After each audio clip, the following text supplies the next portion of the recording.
The case of Nolan Xavier Wells is growing more intense by the day. The audio released by the Mississippi Department of Marine Resources, later enhanced by independent listeners to isolate background voices and remove the dispatcher's hold music, has caused a significant stir, not only across social media, but in mainstream coverage as well. Many people following the case and seeking answers for Nolan say they can clearly hear what sounds like his name being called among the passengers on the boat that reportedly left Horn Island at 4:31 p.m.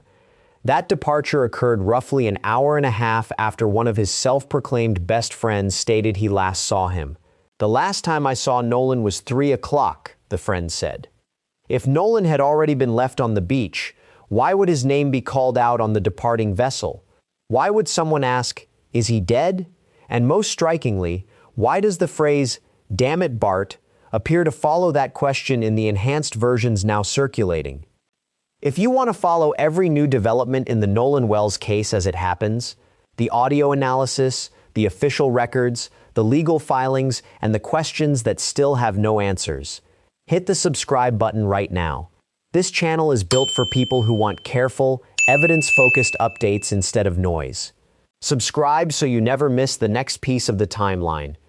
Those questions sit at the center of the latest wave of public attention.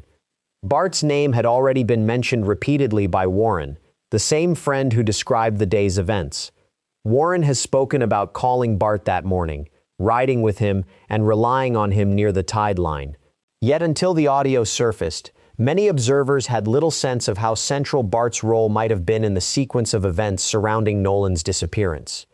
Bart previously posted a public message stating he wanted justice and facts to come out. He identified himself as living in Wyoming and said he had not been in the Pascagoula area for over a year. He expressed grief for Nolan and asked for support. That statement now sits alongside the audio in which his name is allegedly heard in a moment of apparent distress. Public discussion has also noted that Bart either dated or is still connected to a young woman named Katie. Multiple accounts describe Nolan holding or cradling Katie in the water that afternoon.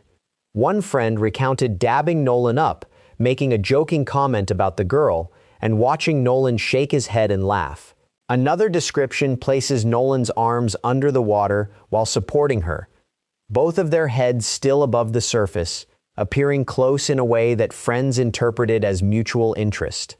These two young men, Bart and the friend who made the comment, were not only linked through Katie. Bart also knew Nolan as a former Ocean Springs football teammate. Bart Edmonston Jr. is a talented punter whose career has taken him from the Mississippi Gulf Coast to the University of Wyoming, where he is in his senior year and ranked among the stronger punters in the country. With a promising athletic future, some observers have openly wondered whether there might be motivation to keep his name as far from this case as possible. Yet his name appears in the missing person materials generated by the Mississippi Department of Marine Resources Marine Patrol. According to Warren, Edmonston's boat was among the 3 vessels that gathered at Eli Jackson's grandparents' home before more than 20 people boarded and headed out. The group loaded up on July 4th and departed toward Horn Island around 9:56 a.m. Warren has stated that more than 20 people were spread across the 3 boats. He has insisted they did not simply leave Nolan behind. Nolan decided to stay on the island with the girl that he was with, and the girl is a witness to that too, he said. That account forms one version of events. Other details circulating in public discussion suggest something more chaotic occurred on the boat itself. Listeners to the enhanced audio describe hearing a period of commotion, followed by silence the moment the dispatcher came on the line. Some claim to hear the words, "I killed him." The phrase, "Damn it, Bart," is repeatedly cited as evidence that whatever happened had angered or alarmed the group enough to call out that specific name. Katie's sister, Gracie, posted about the day as well. According to that post, Katie had a conversation and assumed Nolan was preparing to board the same boat he had arrived on. Katie herself made it home because she was on another vessel with different people. Her brother and sister-in-law went and retrieved her. The wording of the post, "Katie was safe," has prompted questions. Safe from what? The island itself was not described as a place of open danger that day. If her relatives, who were not on the island according to the account, had to go get her, where exactly did they collect her, and why did she not return with the group she originally traveled with? Cases like this move fast, and new documents, statements, and audio details surface almost daily. If you want a clear, structured breakdown of what is confirmed versus what is still only alleged, subscribe now. You'll get every update in one place, without the speculation that drowns out the facts. Hit subscribe so you stay ahead of the next development. Video and photographic material shared in public commentary shows the boat that was allegedly being towed with assistance from Bart. Two female figures appear in the frame. Separate commentary has raised the presence of a person of interest named Griffin Miles, who owns a boat detailing company and whom some have suggested may have been involved in cleaning a vessel afterward. None of these points have been confirmed as official findings. They remain part of the circulating narrative that has grown around the released audio and the known timeline. Independent audio work has added further layers. One self-described audio engineer with more than a decade of experience took versions of the recording, isolated sections, and raised the quieter portions. In those enhanced clips, listeners report hearing a female voice expressing fear about going home, along with other fragmented statements. The original call includes the clear declaration that the group is at Horn Island, that the boat is 17 feet and in 31 feet of water, and that the bilge pump has failed. The caller states they are sinking. Yet when the coordinates provided during the call are plotted against publicly available charts, the location appears to sit in a shallow area near a sandbar. Observers have noted that the water depth visible in satellite and navigational imagery does not immediately match a vessel in genuine risk of sinking in 31 feet. One set of points marks the reported sinking location, another the area where searchers, including the United Cajun Navy, operated, and a third, the approximate area where Nolan's body was later recovered closer to shore. This discrepancy has fueled additional questions. If the boat was truly going down, why did the vessel's owner, identified in some accounts as Jerry, a relative, cancel the commercial tow? Why would a grandfather cancel Coast Guard or towing assistance if his grandkids were on a sinking boat? Some have described the call itself as potentially serving as an alibi rather than a pure distress signal. On the recording, the caller can be heard directing someone to jump in and pull the plug. Pulling a drain plug while the boat is stationary would allow water to enter rather than exit. The boat was reportedly not under power at the moment of that instruction, according to some analyses of the sequence. Public commentary has also focused on the moment the primary caller, identified in discussion as Wyatt, begins speaking more directly with the dispatcher. Listeners note that background voices appear to quiet immediately. Everything of greatest interest, some argue, was said before the group fully registered that the call was being recorded or monitored. Officer commentary circulating online has dismissed enhanced interpretations as people hearing what they want to hear. Separate reporting attributed to TMZ has stated that Nolan was still on the island when the boats departed. That claim aligns with the version offered by some friends, but conflicts with other statements and with the questions raised by the audio itself. The narrative has continued to shift. After the audio release, attention turned to claims that Nolan remained on the island and had been drinking heavily. That account conflicts with earlier statements from a self-proclaimed best friend who said Nolan seemed completely fine every time they spoke and that most people were drinking, but Nolan appeared unaffected. Reporting attributed to ABC cited witnesses telling investigators that the 18-year-old had been drinking heavily. A document containing preliminary information from the Mississippi Department of Marine Resources, circulated as part of the search effort on July 5th, listed basic descriptive details for searchers. Yet only weeks earlier, the Jackson County Sheriff had declined to speculate on the role of alcohol or drugs when asked by the same network, stating that the department responds to facts rather than rumors.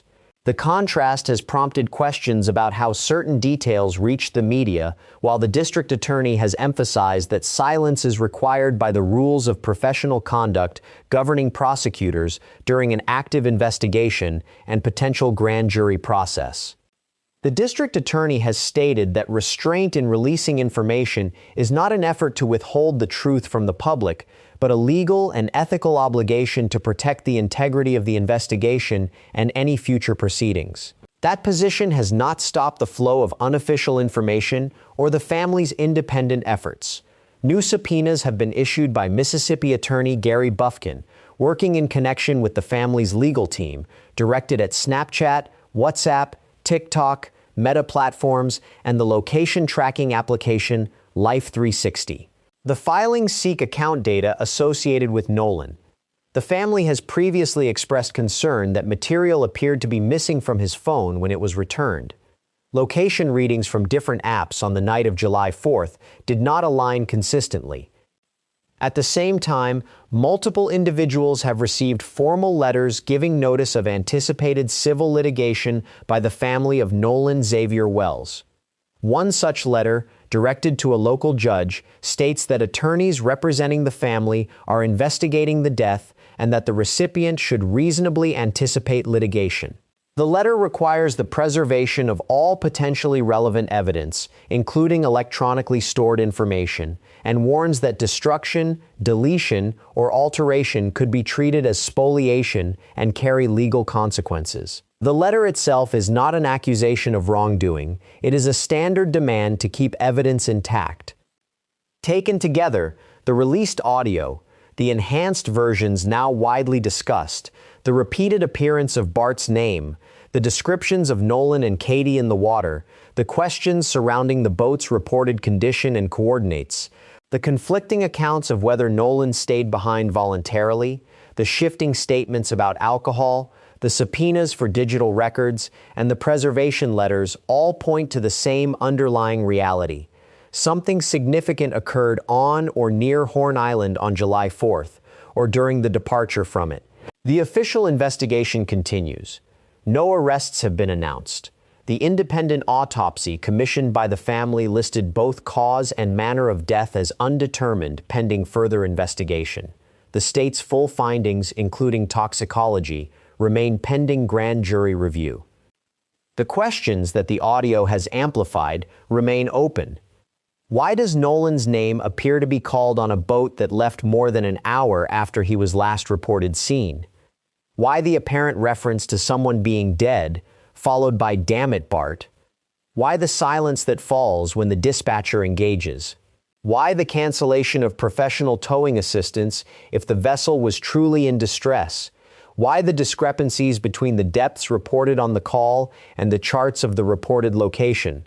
Why the differing accounts of Nolan's intentions and of Katie's departure? Why the sudden emphasis on heavy drinking after earlier statements that he appeared fine? And why the need for formal preservation letters and social media subpoenas if the digital and physical record is already complete and consistent? These are not conclusions. They are the questions that the materials now in public view continue to generate. The family continues to seek verified answers. The investigation remains active. The audio, the timeline, the statements, and the legal steps taken in recent days have not closed the case. They have only made the gaps in the public record more visible. The investigation is still active. New subpoenas, preservation letters, and forensic results are still coming. If you want to be here when the next verified piece of information drops, and you want it presented with the same careful distinction between fact and claim, subscribe before you leave. This is how we keep the focus on answers instead of noise. Subscribe now and stay with the story as it develops. What happened to Nolan Xavier Wells on Horn Island, or in the waters around it, is still not fully established by any single official source. The released recording, the names that surface within it according to many listeners, the accounts of the young people who returned, and the legal actions now underway form the current state of the record. Viewers and followers of the case are left to weigh the verified documents against the interpretations that have grown around them, and to recognize that the search for a complete, evidence-based explanation is ongoing. The family has asked for truth and accountability. The public discussion continues to demand the same. As new materials surface and as the formal investigation proceeds, the central task remains the same: to separate what can be confirmed from what is still only alleged, and to keep pressing for the answers that have not yet been provided.